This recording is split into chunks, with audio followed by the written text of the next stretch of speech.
les matins sur Espace TV également en direct. Merci, mesdames et messieurs, à vous qui nous rejoignez du côté de Cancan. Vous êtes à Abidjan, vous êtes très nombreux d'ailleurs à nous suivre également aussi du côté de Libreville, évidemment au Gabon sur les bouquets Canal+, Canal 243. Recevez Espace TV là évidemment sur SOS 5. On en vient à notre deuxième invité ce matin, mesdames et messieurs. Oui, un concert à l'honneur des femmes. C'est avec Fodé Kouyaté, ça serait un peu plus tard évidemment dans cette émission. Cet album qui va sortir donc le 12 novembre ici donc à Conakry en faveur donc d'un dîner gala entièrement proposé sur de live au chapiteau du Palais du Peuple de Conakry. Avec lui on va en parler un peu plus tard. Mais d'abord mon cher Antoine, on s'intéresse évidemment au procès des événements du 28 septembre, il faut le rappeler. Eh ben oui, bilan de la très longue audition de Toumba hier. Oui, Toumba qui a pratiquement tenu 7 jours, 7 jours durant, qui a pu faire des témoignages et qui chaque jour a pu tenir pendant 5 à 6 heures de temps. Et cela, on l'a dit, ça étonne un peu sur ce qui a été dit sur son état de santé. Donc à ce niveau-là, je me dis, si une personne déclarée malade, qui a des soucis de santé, tout cela, a pu tenir et arrêter. T'as des problèmes, toi, sincèrement. Attendez, quand même. Oui, ça a été dit, je comprends très bien. Ça a été dit, oui. Toumba qu'on a vu là. Non. Je comprends très bien. Soyons clairs. Non, mais je comprends très bien ce qu'il veut dire. Ça vient contredire carrément tout ce que Maître Yomba a dit. Les grandes gueules. Il était malade, oui, mais même moi, j'étais étonné à le voir quand même. Je comprends. Mais Toumba a tenu 7 jours durant et il a pu, durant toute cette période, faire le témoignage debout. Et à ce niveau, on relève un homme en parfaite santé et qui n'a aucun souci lié de mémoire. Aucun souci de mémoire. Donc Toumba a rendu son témoignage. Et hier, on le rappelait tantôt, il y a eu les questions des avocats. Par endroit, on a pu faire le constat que Toumba, par moment, avait tendance à se dédire sur des questions données. Mais dans l'ensemble, il faut dire clairement que Toumba, comme le disait son avocat hier, a réussi à s'humaniser, à renvoyer une image contraire à celle que beaucoup pensaient autour de sa personne. J'ai vu que beaucoup de ceux qui le présentaient comme quelqu'un de monstrueux, quelqu'un qui a commis des atrocités au stade de Conakry, ont fini par changer d'avis, de jugement. Les grandes gueules. Pas parce qu'elle est innocente, mais parce qu'elle a réussi, de par sa communication, à faire changer l'opinion ou à convaincre l'opinion de quelqu'un qui est assez sain, qui est assez sain et qui n'est pas le. Je pense que Toumba a décrit maléfique qu'on présentait au maléfique. départ. Oui, on le présentait comme quelqu'un d'assez nocif, au regard dangereux, au regard de ce qui se disait, même si lui-même, dans sa communication, reconnaît avoir commis des atrocités. Il reconnaît avoir tué froidement des personnes, notamment Makambo, tiré Sudadis et tout cela, et il assume. Bien. Et il justifie cela. Mais l'autre chose qui est relevée dans ce procès-là, c'est une communication extérieure. C'est celle de l'une des victimes présumées, ou même une victime, c'est Mokhtar Diallo, le leader politique qui, depuis les États-Unis, Dr Mokhtar Diallo, j'allais oublier, qui a fait une communication hier pour rendre témoignage.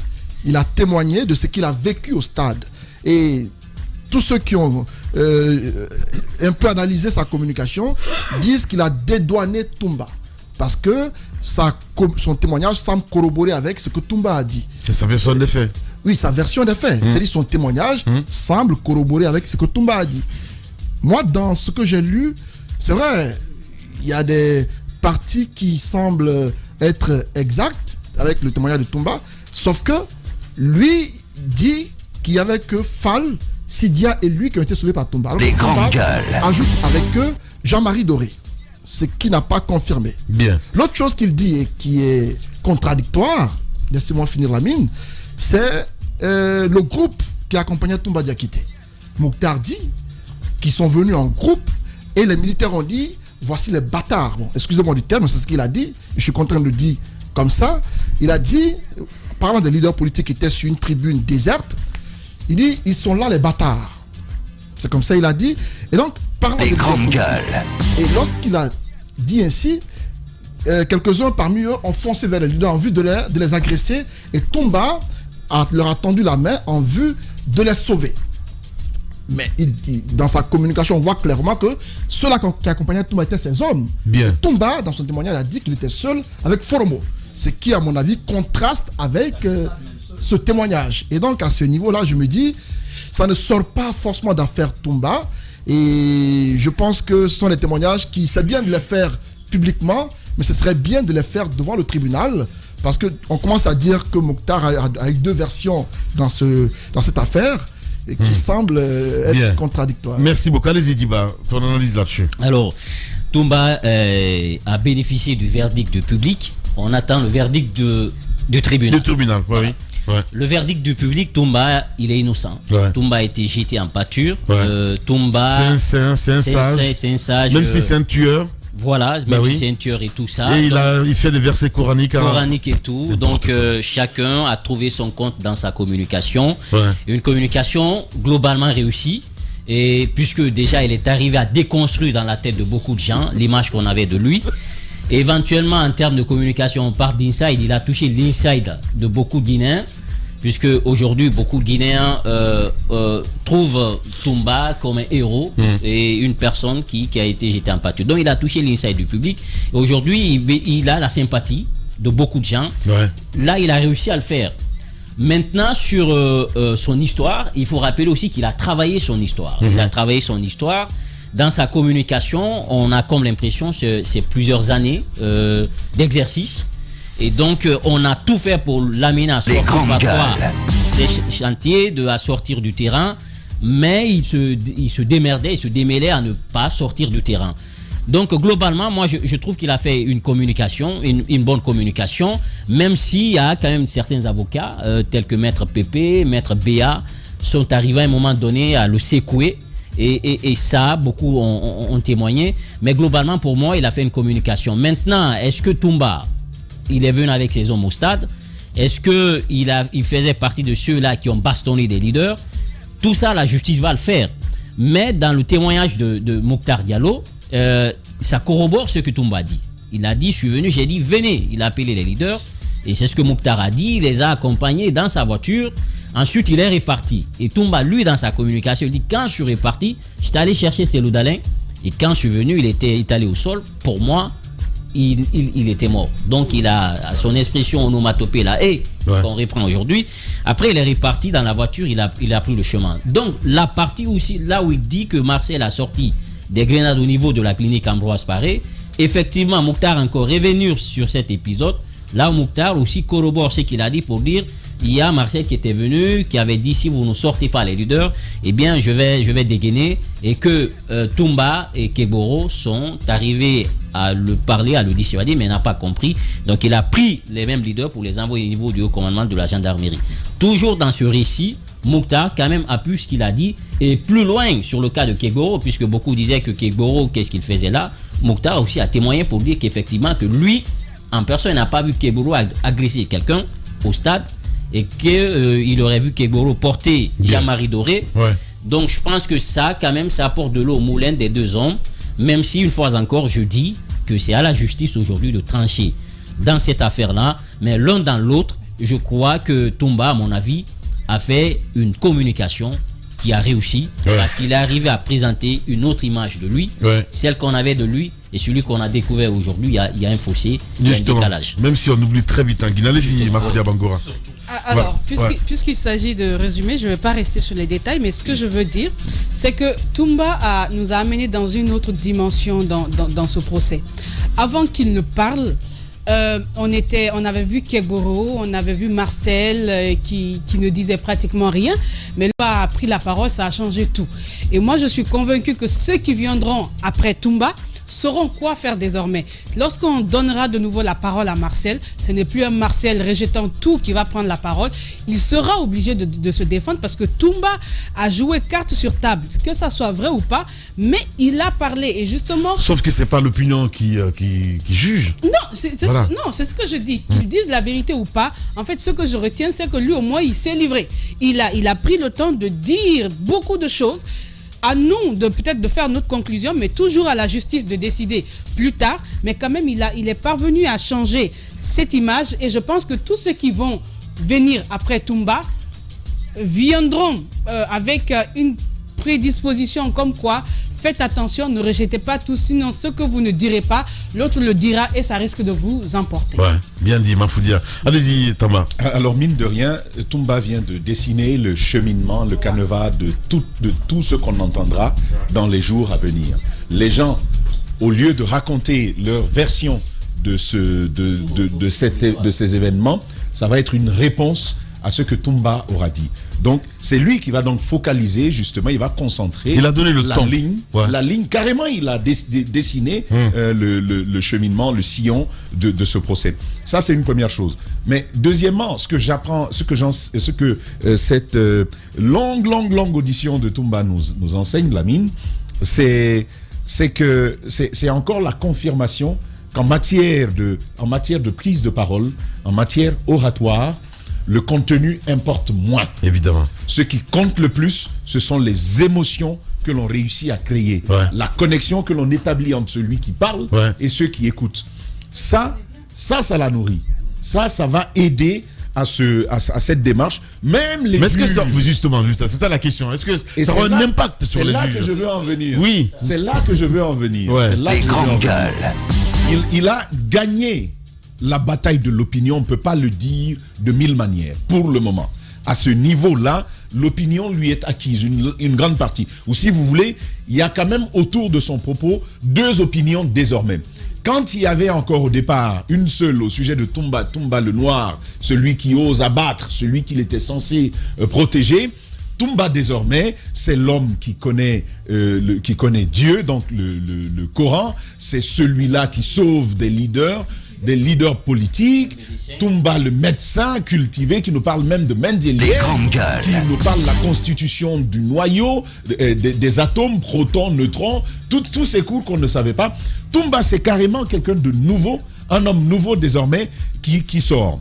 Mais c'est important de le dire, Lamine, en parlant des juges. Certes, on est dans l'opinion, mais il y a les Américains qui disent « perception is reality ». Ça, c'est important de ne pas le perdre de vue. En matière de communication, on a nos spécialistes ici. Non, c'est les grandes gueules. les spécialistes. Ils parlaient de inside tout à l'heure. Donc, allez-y, Thomas. Tu utilises mieux cette méthode. Et tu as eu. Tu te connais très bien. Bon, donc, perception is reality. Donc, on te dit ça. Lamine, ça veut dire tout simplement que les gens se préoccupent moins de ce qui a été. Hein. Les gens vont plus aller sur les reflets de cette réalité-là. Et c'est elle qui va déterminer ce qu'ils vont décider de prendre. Donc, vous voyez même, Toumba est innocent. Je voyais le live de Facebook de notre d'espace hier. Toumba est innocent. Il y a même qui ont dit « Je suis Toumba, libérez Toumba ». Ça s'enchaînait comme ça pour vous dire qu'au niveau de l'opinion, il a gagné ce combat. Bien. Attention, les juges sont aussi des hommes. Même s'ils ont le droit avec eux, ils peuvent être influencés. Bon. Ils peuvent être influencés. Donc il y a des par possibilités. Ce qui se dit merci beaucoup. Dehors et parce qu'ils auront entendu. Dernier élément à dire tout de même, c'est qu'il y a, et ça c'est du cours normal du travail d'avocat, il y a quand même des contradictions qui ont pu être relevées dans le discours de Toumba Diakité. Lorsqu'il dit « je suis allé seul au stade », même le discours qui vient le soutenir ne le soutient en fait qu'en partie. Parce que Mokhtar Diallo souligne qu'il était à la tête d'une troupe. Donc il n'y était pas seul. Les questions ont permis de découvrir que Toumba, au lieu de ce qu'il disait, il était venu au stade non armé. À la faveur de l'interrogatoire d'avant-hier, on a su effectivement qu'il n'était pas forcément désarmé, qu'il avait toujours ses grenades et ses armes en main. Ça, c'est une autre chose. Sur Kaléa, on l'a dit hier également, au lieu de dire qu'il n'y avait que des hommes, la famille de Dadis, on a pu, par le biais de ces interrogatoires, pu préciser justement qu'il n'y avait pas que, il y avait également des gens qui provenaient même du village du général Sekouba Konaté. La suite, les professionnels de droit nous le diront. Nous, on va se contenter de commenter ce que l'on a entendu et il appartiendra au juge de nous dire le droit. Voilà. Et comme des professionnels de droit avec Mohamed Mara. Juste un truc sur ce qu'il disait. Voilà, en fait, je suivais un débat hier soir sur ce procès. Et quand je disais que Toumba a touché l'inside du public, leur point faible, c'est que aujourd'hui dans sa communication, ce n'est pas ce qu'il est véritablement qui est le plus important pour le public, mais c'est ce que les gens pensent qu'il est. C'est ce qui est le plus important. Les gens pensent que tu es un homme, un cadre, tu es un homme de Dieu. C'est le plus important. C'est comme chez les politiciens. C'est pas ce que vous êtes véritablement, mais ce que les gens pensent que vous êtes, c'est ce qui est le plus important. Et là, il a réussi. L'opinion. Et je pense que ça, c'est fondamental. Maintenant, aux avocats d'éviter de le juger dans son histoire. Parce que si vous battez avec quelqu'un, vous partez sur son point fort, vous allez perdre la bataille. Bien. Parce que son point fort, c'est son histoire. Merci. Et malheureusement, j'ai constaté qu'on veut le prendre dans son histoire à lui. Et tout le monde s'est invité dans son histoire à lui. Il a fixé un cap et tout le monde aujourd'hui est en train de suivre. Et cela même risque d'influer sur ceux-là qui vont venir après, parce que chacun est dans l'histoire aujourd'hui de Toumba. Ils sont prisonniers de son histoire. Et les questions qui sont tombées, au lieu d'aller mener des enquêtes, on lui posait des questions sur sa propre histoire. Et là aussi, il a gagné ce pari-là. Voilà, allez-y, mon cher Jacques. Bon, on parle des ça et de ce soir. On peut même créer une émission par rapport à ça. Allez-y. Les professionnels. Ben oui, allez-y. Je ne vais pas revenir sur tout ce qui a été déjà dit. En plus, comment ils le touchent, les professionnels. Ben voilà, allez-y. J'ai seulement relevé quelques éléments qui me paraissent importants. Toumba, il a été constant. Au-delà du fait que, évidemment, l'opinion, ou bien une partie de l'opinion importante d'ailleurs, estime qu'il n'a rien fait. Il y a le fait qu'il est venu, il avait sa ligne de défense définie naturellement avec ses avocats, c'est de dire ce qui est aujourd'hui sa version des faits. Et il a voulu rester constant à cela, tout en prenant aussi de l'effort de rejeter en bloc tout ce qu'il a dit auparavant, aussi bien à travers les médias, mais également à travers les procès-verbaux d'interrogatoire à Dakar, mais également ici à Conakry. Ça mérite d'être relevé. Et les deux versions se trouvent quand même désormais dans ce dossier, c'est-à-dire sa communication devant le tribunal, ça se trouve avec les juges, mais les procès-verbaux d'interrogatoire également se trouvent avec les mêmes juges. Donc, aux yeux de l'opinion, c'est plutôt la version devant le tribunal, mais pour les magistrats, il y a les deux versions qui sont là. Il y a Toumba qui a été entendu par les juges d'instruction, c'est cette version, elle est avec les juges. Il y a Toumba qui a été entendu finalement dernièrement pendant plus d'une semaine ou une semaine à la barre. Cette version-là, elle est à la fois avec les juges et puis elle est avec l'opinion. Ça mérite d'être dit. Donc le jugement qui va être fait, on saura sur quelle base ou si ce sont les deux éléments qui vont être appréciés. Et puis l'autre chose, puisqu'on l'a dit, il a imprimé une marque finalement à ce procès. Pour une fois, je vois une partie civile conciliante, une partie civile gentille, qui rit, une partie civile en tout cas qui a été moins dure avec Toumba qu'elle l'a été avec Marcel et Thieboro. Donc la partie civile, j'ai même entendu un avocat dire clairement avec le sourire aux lèvres, Toumba, j'espère que vous allez vraiment nous aider à découvrir la vérité. Au fait, on a un accusé qu'on veut utiliser pour atteindre d'autres accusés. Donc du côté de la partie civile, et évidemment je me dis finalement que, et d'ailleurs ça tout le monde l'a compris, c'est les avocats des autres accusés qui ont notamment permis de comprendre un certain nombre de choses. Au-delà de ce que Toumba avait déjà dit, ce sont les avocats des autres accusés qui nous ont permis de comprendre un certain nombre de choses, notamment sur Kaléa, mais également sur tout ce que Toumba a pu dire par le passé. Pas que la partie civile, même ceux qui poursuivent le ministère public, il y a quelques questions pertinentes. Et puis après, pour le reste, on a laissé faire. On dit, je pense que ce monsieur, il est intéressant. Il est plutôt aujourd'hui perçu, de mon point de vue, par le ministère public et la partie civile comme un instrument à utiliser pour atteindre d'autres, et non comme un accusé à coincer sur ses propres dires pour peut-être obtenir sa condamnation. Peut-être c'est là ceux qui disent qu'il a convaincu l'opinion et que ce n'est pas seulement nous les profanes qui sont dans les quartiers, mais également les professionnels du droit. Peut-être certains ont été touchés quelque part et qui ont tendance finalement à dire voilà, la vérité viendra bientôt, et puis tout le monde c'est désarmé pour la circonstance. De ce côté, la partie civile et puis ministère public, en attendant que les autres accusés ne viennent à la barre pour être questionnés. De toutes les façons, si les magistrats ils restent lucides, c'est important, Mais il y a une interpellation de l'ancien bâtonnier qui était très intéressante vers la fin de son intervention, où il demande au président du tribunal j'espère que vous garderez votre neutralité. Ce n'est pas une simple interpellation, c'est aussi un constat. Ouais. En tout cas de sa part. Évidemment. Jacques Léoard Leno, avant de recevoir donc nos invités, mon cher Mohamed, vous avez suivi ça aussi avec beaucoup d'attention. Les grandes gueules. Merci de me passer le relais, Jacques, parce que justement, j'avais déjà pointé ici, d'ailleurs hier, l'attitude du président. Personnellement, je m'interdis quasiment de lire même les commentaires sur les réseaux sociaux quant à ce qui se passe dans ce prétoire. Parce qu'il y a énormément d'émotions. Je suis d'accord avec vous, il y a une bataille de l'opinion qui est menée. Et très honnêtement, je préfère me faire ma propre opinion. Grâce à mon travail, à ma profession, accès à un certain nombre d'informations que je préfère lire et essayer de réfléchir et surtout voir les faits.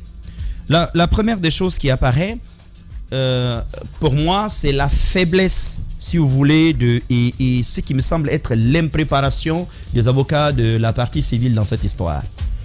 Et depuis le début, j'ai comme eu l'impression que c'est plus l'autre camp qui a fait le job. J'ai l'impression que les gens ne se sont pas préparés, à une ou deux exceptions près. Et ça m'a énormément heurté. Je vois aujourd'hui les Guinéens en train de brandir des pancartes. Zachary, je ne sais pas si je vous ai envoyé les images. Il y a des gens qui ont déjà fait des t-shirts. Il y a des t-shirts. Il y a des t-shirts. Où on appelle même Toumba le maître des avocats. Oui. Pour vous dire dans quoi on est en train de tomber. La plupart des jeunes qui s'expriment là-dessus, avec quel âge? En 2009. Les grands pour juger les faits et pour comprendre. Parce qu'il faut de la maturité, il faut du recul pour comprendre ce qui s'est passé. C'est devenu un yo-yo, les gens rigolent, les gens s'injurient, échangent beaucoup d'amabilité entre guillemets dans cette histoire, en oubliant qu'on parle de 157 morts, qu'on parle de dizaines de femmes violées, qu'on parle de gens dont les vies sont détruites à jamais. Je m'interdis de m'aligner sur Toumba ou sur Marcel ou sur Dadis dans cette histoire. Pour le moment, certes, la loi dit qu'ils sont tous innocents. D'accord. Ils sont tous présumés innocents parce que personne n'est condamné pour le moment. Mais je refuse de prendre parti pour l'un de ces gars tant que les confrontations n'ont pas eu lieu. J'ai relevé des observations ici hier, pour moi, sur pas mal d'incohérences. Et d'ailleurs, cela m'a valu apparemment beaucoup d'amabilité sur les réseaux sociaux. Et j'en ai vu quelques-uns, on m'en a envoyé d'autres. Mais ce n'est pas mon problème, comme je l'ai dit hier. Il y a eu beaucoup d'incohérences. Il y a un fait qui est commun à tous ceux qui ont comparu pour l'instant. C'est que tout le monde nie avoir tué. Certains disent, je n'étais pas au stade, je n'étais pas sur la pelouse quand Neymar et Messi ont donné le coup d'envoi. Alors que 30 000, 35 000 ou 40 000 spectateurs disent, mais c'est toi qui portais le dossard numéro 6. Tu dis, non, ce n'était pas moi. En ce moment-là, on m'avait coupé la langue, j'étais couché à la maison. Oui, c'est leur droit. Mais là où la posture de Toumba est intéressante, pour moi, c'est qu'ils chargent tellement les autres qu'ils seront maintenant obligés de se défendre. Et en se défendant, on pourrait au moins procéder à une confrontation. Parce que sans confrontation, attention, vous êtes face à des discours pour l'instant. Les grandes gueules. Je veux relever ceci avec Toumba, personnellement. Et principalement, une de ces deux stratégies consiste à dire tout ce que j'ai déclaré avant ne doit pas compter. Exact. Est-ce que moi, je dois faire confiance en un homme qui a déjà été entendu à Conakry en 2009, qui a été entendu à Dakar en 2017, qui a été réentendu à Conakry avec les mêmes versions, mais qui dit aujourd'hui, c'est ce que je vais dire à cette barre, qui doit être pris en compte. Il a dit, je ne veux pas être jugé en Guinée, je n'ai pas confiance en la justice, je veux être jugé à Dakar parce que j'ai confiance en cette justice. Or, là où il se sentait en confiance, il a fait des déclarations, allant jusqu'à demander à ce que le général Konaté et Tibou Kamara soient entendus. Rappelez-vous les témoignages d'éléments du Bata, à l'époque sur RFI, qui ont parlé certes sous couvert d'anonymat, mais qui sont allés jusqu'à dire qu'il y avait le Bata parmi les militaires qui ont été grandes gueules. Ça, bizarrement, monsieur l'a écarté. C'est pour cela que j'ai dit aux gens, ce ne serait pas très intelligent d'aller dans un débat ethnique. Parce que ce qui s'est passé, je pense que c'est de par le fait de militaires et avant tout des infractions commises que par des militaires. Parce qu'on l'a vu, ces forces dont il parle, il y a des gens de Sana, 300 quand même, c'est le village de Sekouba Konaté. Et je ne pense pas que ce soit des Pelés ou des Kisséens qui se retrouvent à Sana. Donc, il faut faire attention avec la fibre ethnique dans ce dossier-là. L'autre stratégie de Toumba consiste à apparaître comme un homme sincère. Qu'est-ce qu'il dit? Il sait qu'il n'est pas poursuivi aujourd'hui pour avoir tué Makambo, ni avoir tenté d'ôter la vie à Dadis. Il le sait. Il sait que ça, ce sont des infractions qu'il ne pourra pas nier dans le cadre de l'autre procès qu'il attend. Parce qu'il y a un autre procès qu'il attend. Il sait qu'il ne peut pas les nier. Il sait que ce sont des faits établis. Alors qu'est-ce qu'il fait? Il l'assume. Il dit, ouais, j'ai tué, mais voici mes motivations. À la limite, s'il ne justifie pas, pourquoi il a tué ces gars? Il le fait d'ailleurs, il le justifie. Il le justifie. Parce qu'il parle d'exécution. Qui parle d'exécution veut dire que selon une certaine loi, c'est normal. Donc, en apparaissant comme l'homme sincère qui reconnaît avoir tué, et avec raison, il nous fait tous penser de facto que donc ce qu'il dit sur le massacre du 28 septembre sont c'est vérité.